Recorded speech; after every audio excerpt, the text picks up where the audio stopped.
Кадимки окуу күнү жаңы окуу жылы ачылып, окуучулардын маанайы жакшы. Окуучулар сабакка кызыгып келип жатышты.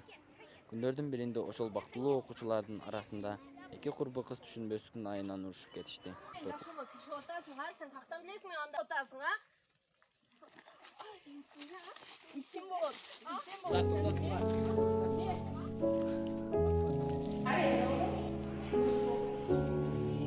Азыр ата-энеңерди чакырып анын чечебиз.